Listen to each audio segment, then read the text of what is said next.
cleaning tips for Glencairns, my top 3 mid-range whiskeys/bourbons, and a quick review of Rich and Rare. Those are just a few things that we're going to touch on in this episode of Whiskey Noobs. But before we get to that, for those of you who are new here, my name is Chris, and I'm the host of the show.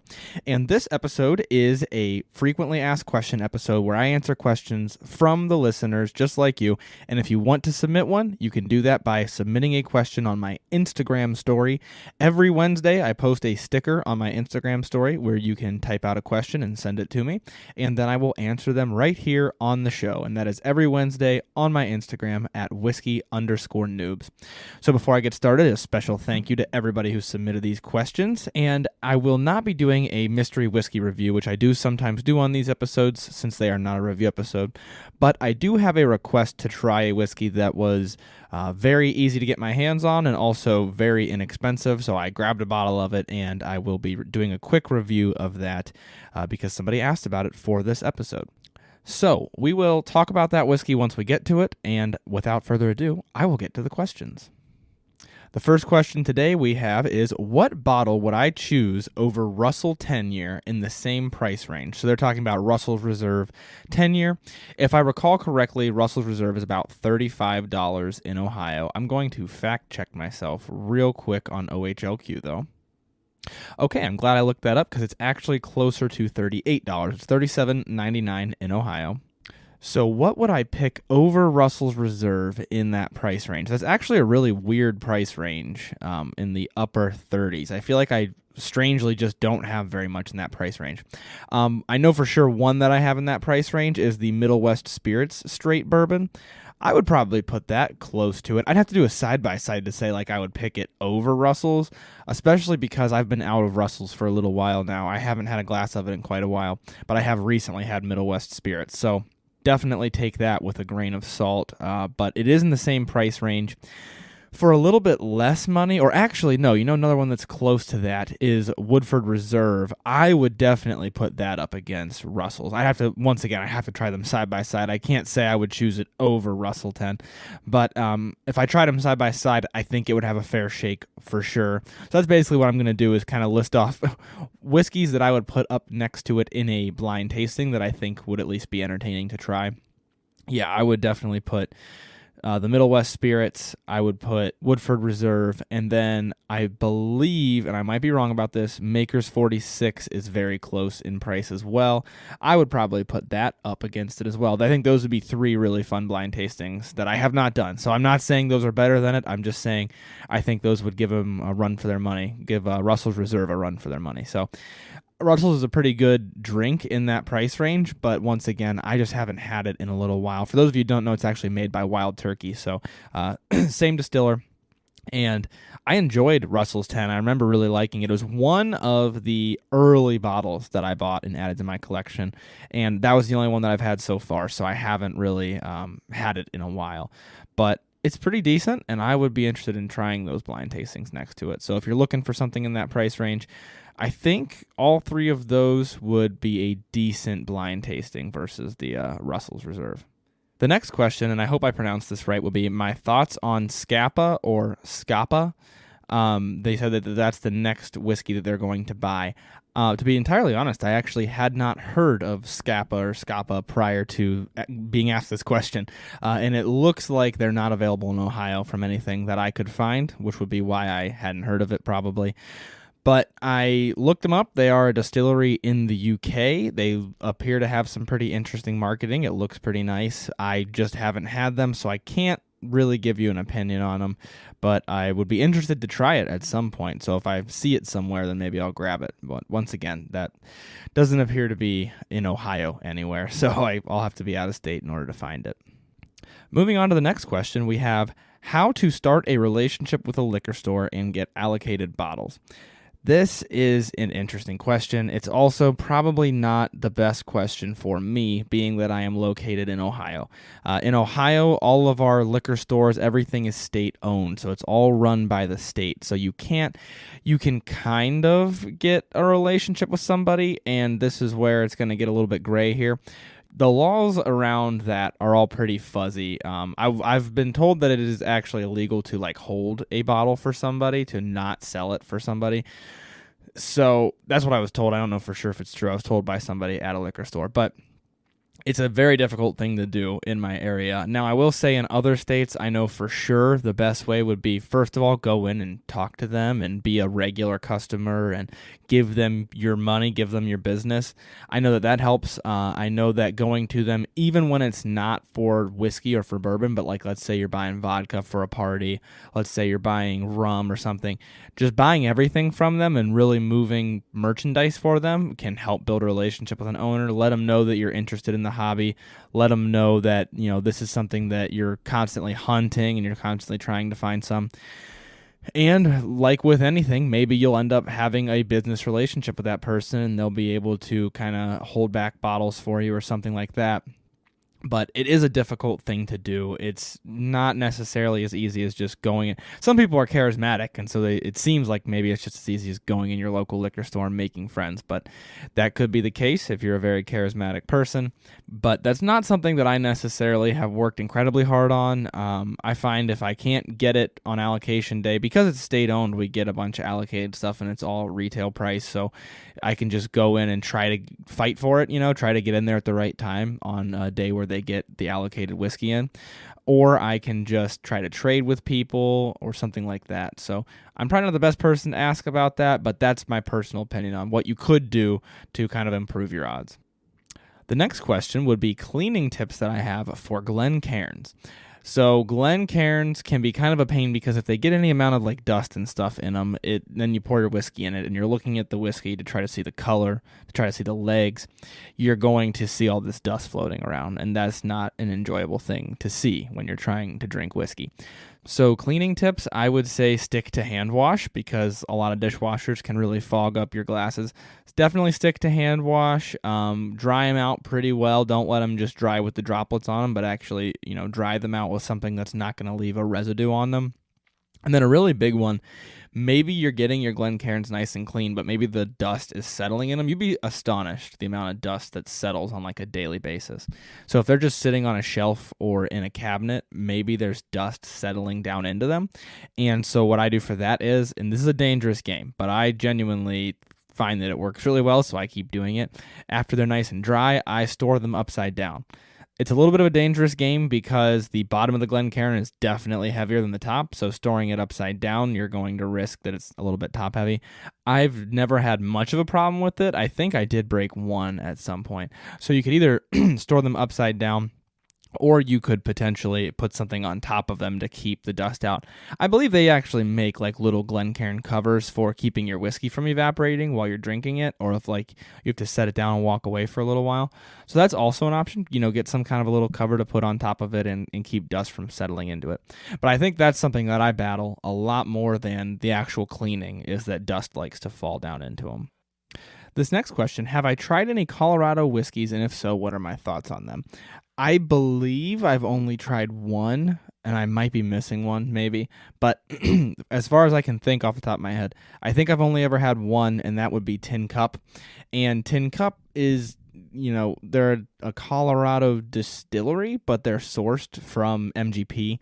So it's not necessarily distilled in Colorado, but they say, it's cut with like Rocky Mountain water, and that's, it makes it like a Colorado whiskey.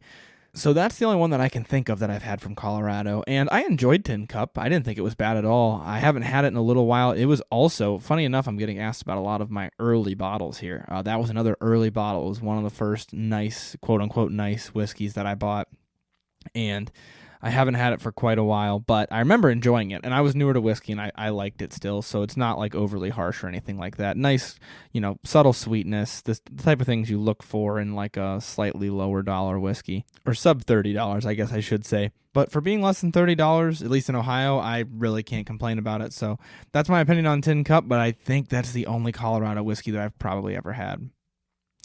The next question will be a quick one. Do I have any Whiskey Noob stickers? No, I currently don't, but if there's an interest in Whiskey Noob stickers, I could probably, I have thought about it before. Let me put it that way. I've thought about it before, so maybe if there's an interest in Whiskey Noob stickers, I will look into that a little bit more, but currently, no, I don't have any Whiskey Noob stickers. The next question is my top 3 mid-range whiskeys / bourbons.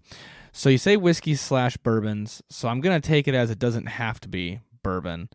This is a tough question because what is mid-range? Mid-range is different for everybody, for sure. So if I'm talking mid-range, a lot of times my brain goes to like the high 40s, low 50s, maybe up to like 60s. You know, the high range would be the stuff that you really, really only buy on a special occasion. So for mid-range whiskeys, actually, I will just keep it to bourbon to keep it simple. For, let's say, $50 bourbons or real close to $50, I'm going to say Wild Turkey Rare Breed is definitely in there for me. Heaven Hill Bottled in Bond is one that I just recently got and really enjoyed. I would definitely throw that one in there.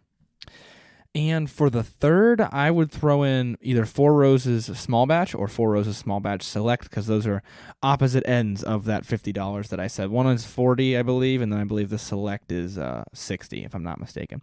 So I'd throw those in there. Or I guess you could split it down the middle and say Four Roses Single Barrel, which is about $45, I believe. And I really enjoy. Actually, yeah, I'll go with Four Roses Single Barrel to keep it real close to $50. I really enjoyed Four Roses Single Barrel. I just recently ran out, actually, and I love that bottle. So, yeah, I would say if I had to pick 3 off the top of my head, I'm going to go with Wild Turkey Rare Breed, Heaven Hill Bottled in Bond, and Four Roses Single Barrel. The next question, am I on board for the 30-day bourbon challenge? I actually did not do the 30-day bourbon challenge, and a big reason would be that I don't drink daily normally. I try to avoid that because the podcast, the TikTok, the Instagram, all those things really require pretty regular drinking. So on days where I don't have to drink, I try not to drink. So I'm not doing the 30-day bourbon challenge. I've seen folks who are doing it where you drink a different bourbon every day, and there's a calendar you can fill out. I think that's pretty neat. It's just not something that I'm personally doing because I try not to drink every day, but it's just a personal thing. I mean, just personal preference. I try to avoid drinking as much as I can, and it's already required so much for what I do because I love tasting whiskey, but it just so happens to be an alcoholic beverage. So I'm not doing the 30-day bourbon challenge, but kudos to those who are, and hopefully you find some bourbons that you like and learn a little bit more about the bourbons that you like. I think it is a cool way to kind of discover that. And if I didn't have, the TikTok and the podcast and all that already forces me to discover all these things about my preferences, then I'd probably do something like that. So I don't want to make it seem like I'm just so righteous that I'm not doing it. It's not that. It's just that because I'm already doing these things, I don't see much of a value from it at the expense of drinking every single day.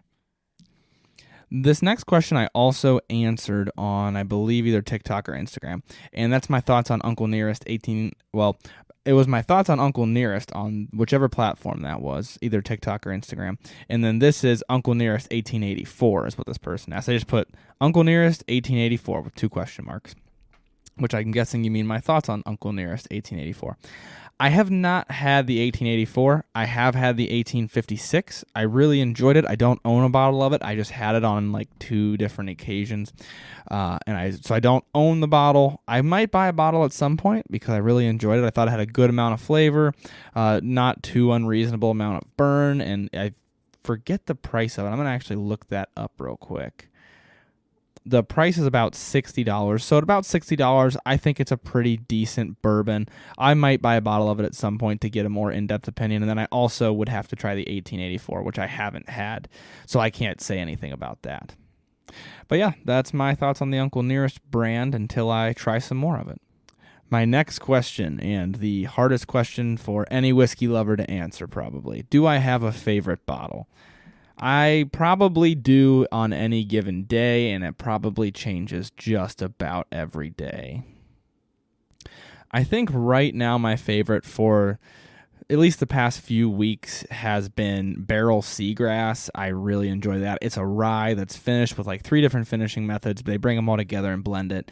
I really like what Barrel is doing so far. So far, what I've had from them, I've really enjoyed. And Seagrass is my current favorite. That's not to say it's like the all-time best whiskey I've ever had in my life. It's just to say right now it's my favorite whiskey on my shelf, and I'm forcing myself to drink it slower. Anytime that I'm like forcibly restricting the amount that I go to a specific bottle, it's usually my favorite for the moment, and that would be Barrel Seagrass right now. But once again, that changes about as often as I change my pants. So it could change at any given moment. But right now, I really enjoy that bottle. I want to say it's about $85, $75, something like that. I thought it was really tasty. So this next question is kind of my forte, or at least something that I like to spend a lot of time trying to figure out. And that is, what do I recommend for somebody who wants to improve their tasting skills? I have a tough time tasting the notes they added at the end of their question there. So if you have a tough time tasting notes, all whiskey just tastes like whiskey. I do have a couple episodes on this back towards the beginning of the show. The first 10 or so episodes are really good for beginners. But the quick version of this, if you're having a tough time tasting the notes, then I'm guessing that means you're mostly past the alcohol burn because you're drinking it consistently. It's not like whiskey's just gross to you, but you don't really get tasting notes from it. What I like to do for this situation is side-by-side tastings. They're the absolute best. So I start with two whiskeys that are super not similar to each other. We're talking like a bourbon and some kind of Scotch or some kind of Irish whiskey. Side-by-side, doesn't need to be blind at first, just tasting them. Then I like to get a little bit more similar. Once you taste those and you're like, these, I don't know what the specific notes are, but I know that they don't taste the same. I know that this one tastes like a Scotch. I know that this one tastes like a bourbon. Then you can narrow it down a little bit, and you can go to, let's say, maybe just bourbons, maybe a high rye bourbon and a wheated bourbon. Those are two really good different ends of the bourbon spectrum that you can try. And then you can kind of start to narrow down, the high rye bourbon had more spice to it, the wheated bourbon had more sugar to it. That sort of a thing, and you're getting these vague notes, that not necessarily specific notes yet, but that can really get you to where you're starting to taste notes. And then you can also add in a flavor wheel, either at the same time, or I like to kind of afterward. Then try to just drink one whiskey and look at a flavor wheel. So flavor wheels are available online. I also have a Whiskey Noobs notes list that I send out on occasion with the email list, or you can request it and I will send it to you. And you look at these note lists and they start, especially I know how mine is set up. Flavor wheels usually work this way as well. My notes list is set up so that you have groups of flavors. So you have fruit, you have bakery sweets, you have woods, those sorts of things. And start off by finding those groups. Okay, this bourbon has a little bit more wood. This bourbon has a little bit more fruit. If you can start to narrow down to those groups, then you can really get more specific and say, okay, this one has more fruit in it, or this one has a lot of fruit in it. What kind of fruit is it? Is it citrus? No, it's not citrus. Okay, so maybe it's more like a dark fruit. What kind of dark fruit? Is it reminding you of cherries? Is it reminding you of plums? Something like that. That's kind of the process of narrowing down from these two whiskeys don't taste the same to this whiskey tastes like cherries or something like that. That's my way of walking down through it. Now, the other thing that I'll add in here that I'm a huge, huge proponent of is blind tastings. I absolutely love blind tastings. If you can do a blind tasting, you can either do it yourself and kind of scramble them with your eyes closed or have somebody pour them for you. Doing blind tastings is an excellent way to start to figure out notes, to start to figure out your preferences, and to start to really look at whiskey from an unbiased standpoint. I love blind tastings. Sometimes I'll even do an extreme blind tasting. So a lot of times I'll just do I'll pick two whiskeys and I'll try them side by side and I won't know which is which. That's called a blind tasting. Now, if you do double blind, it would mean that you don't even know what two whiskeys you're tasting. So you don't know which is which, and you also don't know what both of them are. So instead of saying I'm going to put Jack Daniel's versus Russell's Reserve, I just pulled two off the complete top of my head. Instead of saying that, you would say, okay, so-and-so, go pick out two whiskeys, give me the glasses, and I'm going to do a side-by-side tasting, and I won't know what either of them are. Another one that I like to do is I'll just have my wife go into my whiskey room and pick out a whiskey, pour it for me, and not tell me what it is until I'm done trying it, and then I try to guess what it is. And all those forms of blind tastings, every form of blind tasting is an excellent, excellent way to hone your palate because you really are thinking of the whiskey objectively without being clouded by all of the things that you think you should be tasting. All of the things that a distiller says you should taste, all of the things that an influencer, maybe even me, says they're tasting. You're not clouded by those things, and it really, really helps. So that's the progression that I would say is start with side-by-sides, not blind, at least just know that these are two different. And when you get to the point where you're like, okay, I can tell these are different, then you can kind of work your way up, and eventually blind tastings, just looking at flavor wheels, those sorts of things can be very helpful. The next question, do I have any store pick tasting or reviews? I do have a couple of store picks right now. Actually, maybe the only store pick that I have at the moment is Yellowstone. And I really enjoyed Yellowstone, so I could do a full review of it potentially. Store picks are a little bit hard because not everybody gets them, and they're also about as rare as allocated. And then even worse than allocated is that if you didn't get them the first time around, you're never going to get your hands on it because they're from a specific barrel, and you're never going to get that barrel again. So I don't do a lot of reviews on those just because it doesn't translate to the larger audience, to the kind of global audience.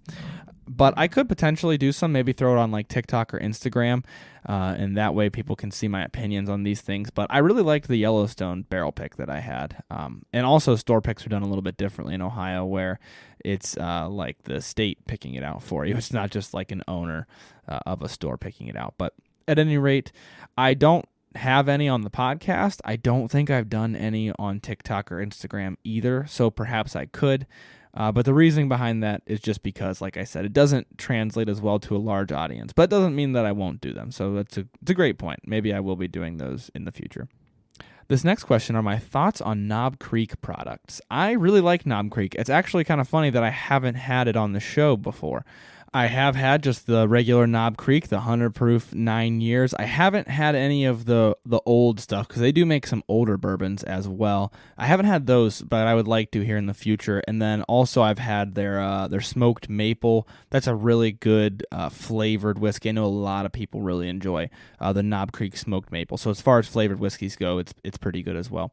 I really enjoy Knob Creek, and actually, I just looked it up for the price, and it just so happens that it's in that $40 range. So it's $2 more than Russell's Reserve, and that is a blind tasting that I would guess Knob Creek would win, but it'd be really interesting to try. I'd have to try it next to Russell's, because I remember really enjoying Knob Creek. Like, it was one that I really didn't expect to like as much as I did. Now, maybe that's just a personal palate preference thing because I haven't had it for a while. I can't tell you the specific notes that I got from it. It's one of those things where I can kind of remember what it tastes like, but I didn't write down any notes or anything like that. But I like Knob Creek. I like the things that they have so far. I haven't been disappointed by them, and honestly, a lot of the people that I've seen talk about it with me or comment about it also really enjoy it. So they seem to have a pretty solid product line. But I do have, slightly limited experience with them, so maybe I'll be trying more of their products here in the future. So far, I would say I really enjoy Knob Creek. The next question, the moment that you might have been waiting for, knowing that I've been tasting this the whole episode, is have I ever had Rich and Rare Reserve? And this person actually reached out specifically, and I'm assuming it's the same person because the question and the email came at about the same time. They asked me to try it, and it just so happens that Rich and Rare is incredibly inexpensive and incredibly available near me. So I thought, what the heck, let's grab a bottle and try it. I believe it was $10 for a fifth, if I'm not mistaken. I'm going to look that one up. I'm using OHLQ quite a lot this episode because a lot of talk about different prices of different whiskeys. So yes, Rich and Rare Reserve is $9.50 for a fifth in Ohio. So I thought, I'll grab a bottle of it. I'll try it. Here's what I'll say about it so far. The very first sip of it that I had, I thought, that is cheap Pendleton with less fruit. It has that crisp kind of a taste that Pendleton has that I tend to get from Canadian whiskeys. So I'm really starting to understand this palate that Canadian whiskeys give me, where they're these like kind of crisp, sugary taste. But it has way more harshness, which you'd expect on this shelf. So I don't want to make it sound like I'm disappointed by it. I'm actually pretty impressed by it for $10 because $10 is just so incredibly cheap that I did not expect it to be this good. I probably won't drink it neat very often if I do, but I will mix it most likely because I think it tastes really good for the price. For just being $10, it tastes pretty decent.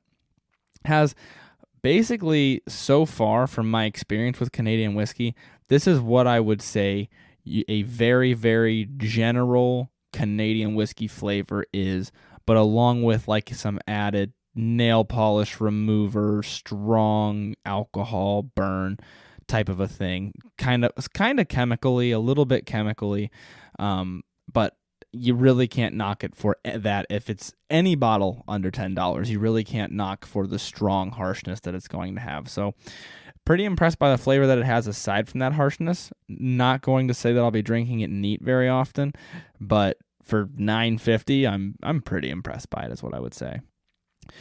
The next question is, if I could go on a tour of a distillery, which would I go to? And I'm guessing this means like if I could go on a tour of any distillery, because I could go to distilleries around me, obviously. But I'm guessing you mean like any distillery ever. Which one would I go to? It probably wouldn't be in America, just because I could go to ones in America relatively easy compared to going to ones across the pond. So I'm going to say it would for sure be either a Scotch or an Irish whiskey, but I need to think a little bit more in depth about which I would pick. Right now, just because I was so impressed by it when I tried it, I would say Bunnahabhain. I was really impressed by that whiskey. It is an Islay Scotch, and so I could visit other Islay distilleries, and I'd get to go to Scotland. And I'd love to go see Scotland. I think Scotland is gorgeous, and I would very much like to go there at some point. So if I could go to any distillery right now, I'd probably say Bunnahabhain. Okay, moving on to the next question. Have I ever tried Old Granddad 114 proof? I have had Old Granddad 114 proof. I remember thinking it was really good for being 114 proof and being as inexpensive as it is. I really enjoyed it. I thought it had a lot of flavor for the burn that it has. And I think it is, in terms of being a budget high proof whiskey, which is a really weird thing you don't see super often, I think it's pretty solid, and I would recommend trying it if you haven't. But also, if you don't like anything that high of proof, just keep that in mind that it is high proof and it's going to burn like it's high proof. The next question, how much do I pour to taste and how much do I pour to sip? This is not a question that I've really asked myself, but until receiving this question, but it's an interesting one to think about. So how much do I pour to taste? I'd say, I don't measure it, but I'd say it's probably close to the 2 ounce range. Sometimes a little bit less if I'm doing if I'm tasting multiple or if I'm just tasting it for the show, something like that. Probably close to that 2 ounces. And then how much do I pour to sip? So you're saying if I'm not doing a tasting, I'm just sipping on it, I'm just enjoying my night. It really depends, because sometimes I will actually pour a little bit less to sip because I know that I want to try multiple that night. I'm gonna have friends over and I'm gonna want to show them multiple ones. I'm gonna want to try them. Or if it's I'm sipping on this one, or I'm just not really concerned with doing kind of tasting multiple, because I guess that is kind of a tasting, even if it's with friends. But maybe if I'm just sitting out by a fire, watching a movie, something like that, then I pour a little bit more so I don't have to get up to refill as often. And a lot of times with that, I'll also make cocktails, because a lot of times if I'm drinking neat whiskey, I am tasting it to an extent. So I don't know if it is much of a difference between the tasting and the sipping, but it might be a little bit more for the sipping, I would say, because I just don't want to refill as often. The next question is, what is my favorite American whiskey? And that is a loaded question, because bourbon is a type of American whiskey. And also, you know that I'm really bad with favorites. So I'm just going to throw a couple that I'm really enjoying right now out there. On the lower end, I like Buffalo Trace, as I've mentioned on multiple occasions. I'm sure some of you know already.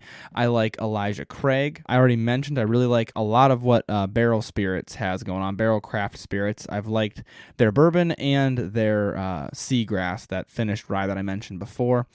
I really like Angel's Envy. That's one that's, in that mid-price range that I really enjoy, and it's technically not a bourbon. It's a finished bourbon. So I could, I guess, go with that, but that's not my favorite of all time that I've ever had in my life.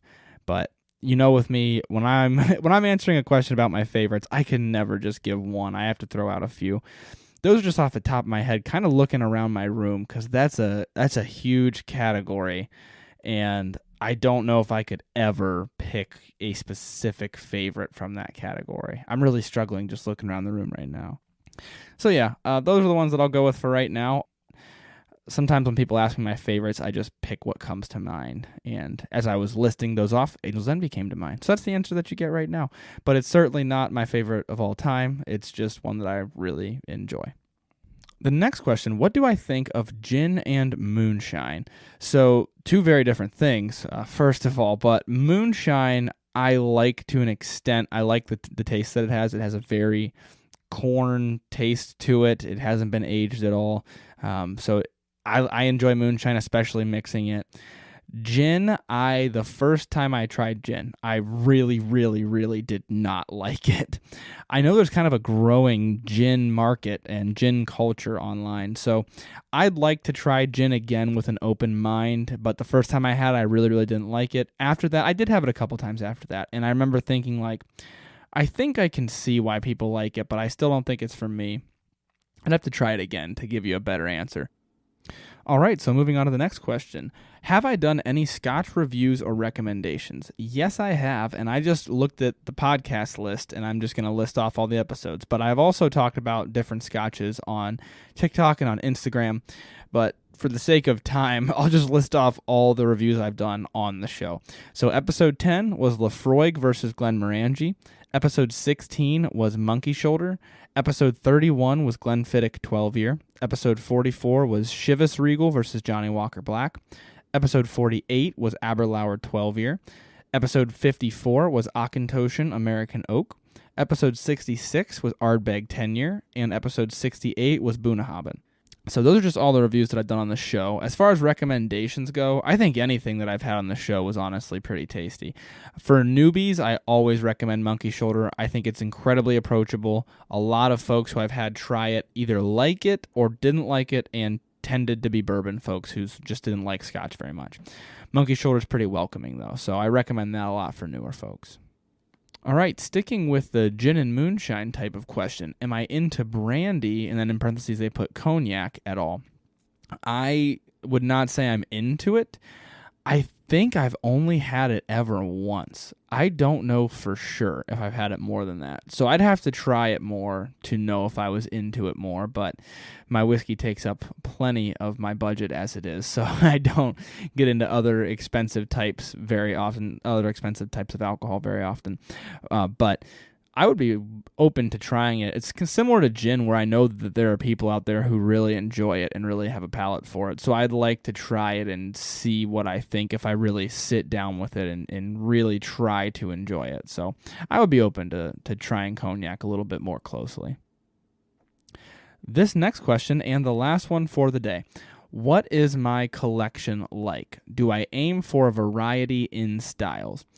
So my collection at the moment is kind of a weird mix, because it's got a lot of stuff that people ask me to try. People on TikTok or Instagram ask me to do a review of it. They ask me to talk about it. And so I just I would for a while kind of buy things to try that people recommend that I try. So that's a lot of my collection. And then you do have the other half of it, which is just stuff that I've bought because I've wanted to try it, stuff that I've just bought because it seemed cool or seemed interesting, or maybe I saw something about it. So you get this weird mix where I do have a variety of things because those are the things that I wanted to try. And I also have a lot of bourbons because that's a lot of what people ask me about, especially the $30-ish range bourbons. I did a whole series on them on TikTok, so that took up a lot of my budget for that time period. And then there's also the fact that people tend to ask me about stuff like that. So I try to try things that folks ask me for. And as we've grown as a podcast, I'm still absolutely grateful for all of the requests that I get. But as we've grown as a podcast, it's gotten a little bit harder to try all the things that folks ask for. And so I don't know how much longer that'll really be sustainable, but I do try to. And that has dictated a large part of what's on my shelf. There's also, as I mentioned, though, I personally like to aim for a variety of things. I think I've mentioned this before, that if whiskey is a book, there are two ways of kind of going about a book. There is reading the book beginning to end, and there's also doing studies on specific chapters and going through and writing annotations in the margins and adding sticky notes and those sorts of things. So this is my metaphor for whiskey's the same way. You can try all the different kinds, and you can also zoom in on a kind and really learn as much about it as you can. And I like to do both of those things, and so I'm not by any means upset by the amount of bourbon that I have or that I've tried due to people asking me for it. But I enjoy it because then I can take a look, like I said, a lot of $30-ish bourbons, let's say. I can zoom in on that and say, what in this range makes them similar, and why are they all in this price range? And what types of variations do you get in that price range? And which type in that price range do I tend to prefer? So that is definitely the type of thing that I try to do. And then I also do try to also do the, beginning to end reading the book. And I try to try all of the different whiskeys.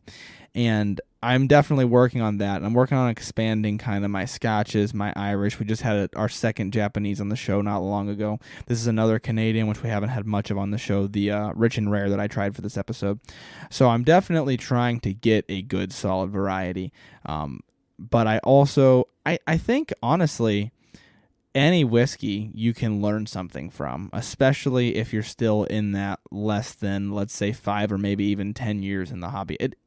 Depending on how much money you have, it can take a really long time. Like for me so far, it's taken a long time to try all the different kinds, try various versions of the different kinds. There's no way, like I obviously have not had a bunch from every region in Scotland. So it takes a lot of time, and so I'm in that stage of collecting whiskey where I can learn something from almost any bottle I buy, and I really enjoy that. And I try not to get stuck on the allocations and things for that reason, because I know that, like, I just had a question today about finding allocations and making a relationship with store owners, and I try not to get too stuck on that just because I want to make sure I'm still tasting a good variety and I'm expanding my horizons, and maybe I find something I didn't expect to like. Like Bunnahabhain was one I didn't expect to like very much. It's an unpeated Islay Scotch, and I didn't think that would really be that big of a deal, but I really enjoyed it. And so there's all of these different types out there that I haven't had yet that are still out there for me to find. And I guess that's the moral of my story is I want to try all of those, but I also don't really care if I buy a bunch of one type, because then I can really, really learn about that type. So I like to think that I have a really, really good working knowledge of the $20 to $30 range for bourbons because of that series that I did on TikTok for a while. So there's always something to be learned by it. And that's kind of how my collection works. So you ask what my collection is like. My collection is really what's sounding good at the time. I always keep like a list of things that I want to buy, and then maybe I go to the store and this type is sounding good right now, so I'm like, I haven't had a scotch in a while, I'm going to buy a scotch. That's kind of how I do it. It's not very organized, which you might expect from me, because a lot of times I'm so technical about things. You might have caught that through the show as well. But the whiskey, maybe that's why I enjoy the hobby. I'm not very technical with it. I'm technical in terms of how much I learn about the stuff. I probably just said I'm not technical with it, and everybody listening laughed. But I'm not technical with which ones I buy. I just kind of enjoy it. I go where the wind takes me and buy what I feel like I should try, and I haven't tried in a while. So that's a really long answer to say that I don't have much of an organization to my collection. I just kind of buy what I want to try at the time, and that is what I go with. So thank you for that question. And that is actually the last question for today. So thank you again to everybody who submitted a question. If you would like to submit one for the next Q&A episode, you can do that once again. Every Wednesday on my Instagram story, you can submit them through the question sticker, and I will answer the questions right here on the show. I try to get every single one, so if I missed your question, let me know. But just keep in mind there is a recording delay, so I'm recording this on the 15th of September, and it's not going to come out for a while. So there is a recording delay, so if you go a whole month and I miss your question, then make sure you shoot that question back in again. I try to get all of them for right now, and I am so grateful to all of you who submitted a question. Thank you for supporting the show and for asking your questions. But that's all that I've got for this episode today. So I will leave you guys with, as always, learn to drink, drink to learn. Thank you for listening to this episode of Whiskey Noobs. If you like the show, please make sure to leave a 5-star rating or review to help grow the show and get the word out. You can also find more Whiskey Noobs content on Instagram at whiskey_noobs and on TikTok at Whiskey Noobs Podcast. If you want to drink right along with me, make sure to join the email list by sending an email to whiskeynoobspodcast@gmail.com with a subject line saying email list. You will receive monthly emails with a list of the whiskeys that will be featured throughout the month so that you can buy them ahead of time and drink right along with the show. Once again, thanks for listening to this episode. The Whiskey Noobs podcast does not support underage or otherwise irresponsible consumption of alcohol.